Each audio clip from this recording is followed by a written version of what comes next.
মে করো, তুমি মদ পান করো। আল্লাহর কোরআনে আগুন লাগা দিয়ে পোড়ায় দাও। আতিশান্দার কাবাসান, আল্লাহর ঘর খানায় কাবাতে আগুন লাগায় দিয়ে পোড়াও। সাকেনে বুতখানাবাসী, মূর্তির ঘরের ভিতরে অবস্থান করে মূর্তিকেই পূজা করো। আমি জিজ্ঞেস করি, এগুলি ছোট অপরাধ নাকি বড় অপরাধ? এগুলি অনেক বড় বড় অপরাধ।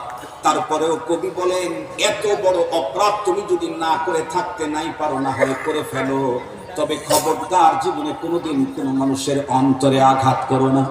কারণ আল্লাহর কোরআন চালায় দিলে মুহূর্তের ভিতরে হাজার হাজার লক্ষ কপি আবারও বের করা যায়। খানায় কাবাকে আগুন লাগায় দিলে ওই খানায় কাবা নির্মাণ করেছেন ইব্রাহিম খলিলুল্লাহ। এটার কারণে যদি এত বড় অপরাধ হয়, প্রতিটি মানুষের দিলের ঘর নির্মাণ করেছেন স্বয়ং আল্লাহ।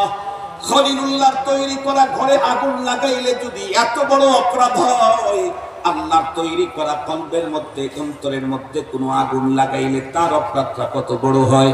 একই সুরে আমি বলতে চাই, যতদূর পর্যন্ত মাইকের আওয়াজ যায়, ও ভাই বন্ধুরা, স্ত্রীকে যদি তোমার চয়েস না হয়, হত্যা করার অধিকার তোমার নাই। চয়েস যদি না হয়, শরীয়ত তোমাকে তালাকের অপশন দিয়েছে, তালাক দিয়ে দাও। বন্ধেরকে বলবো, স্বামী যদি তোমার চয়েস না হয়, অন্য কারোর সাথে যদি তোমার রিলেশন থাকে, প্রয়োজনে তুমি স্বামীরে ডিভোর্স দিয়ে দাও। তাই বলে আল্লাহর বান্দাকে হত্যা করার অধিকার তোমার নাই।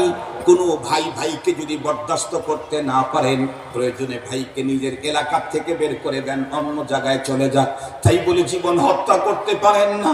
কোন নেতা যদি নিজের নেতৃত্ব আর চেয়ার পাওয়ারটাকে 100% কনফার্ম করার জন্য যদি আরেকজন বাধা হয়ে দাঁড়ায়, প্রয়োজনে তাকে দেশের থেকে বের করে দেন। খবরদার। তাই বলে আল্লাহ যারে আদর করে, মোহাব্বত ভালোবাসা করে তৈরি করলেন, যার জন্য কোটি কোটি কোটি কোটি সৃষ্টিকুলকে তৈরি করলেন, এমন এক আল্লাহর প্রিয় সৃষ্টিকে আঘাত করতে যাইয়েন না। কেন কেন খুব ভালো করে মনে রাখবেন। বিশেষ করে কারো জীবনটাকে নষ্ট করে দিয়েন না। প্রয়োজনে বিদেশে পাঠায় দেন, প্রয়োজনে দেশান্তর করে দেন। কেউ কাউকে খুন করতে যাইয়েন না।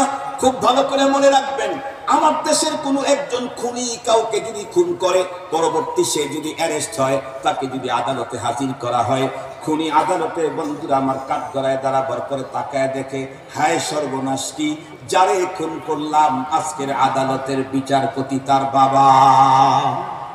বলুন তো দেখি, যারে খুন করলাম তার বাবাই যদি ওই আদালতের বিচারপতি হয়, তাহলে খুনির কি হবে? এর চাইতে ভয়ঙ্কর। বিশেষ করে যে আল্লাহ বিশ্বাস করে, রসুল বিশ্বাস করে, আখিরাত বিশ্বাস করে, জান্নাত বিশ্বাস করে, জাহান্নাম বিশ্বাস করে, আল্লাহর আদালত বিশ্বাস করে, তাকে বলছি, যাকে আমি খুন করছি, খুন করার পরে পরপারে যার আদালতে দাঁড়াবো, সেখানে গিয়ে দেখবো তার প্রিয় সৃষ্টিকেই আমি খুন করেছি। যারে খুন করেছি তার রব আজকের জজ।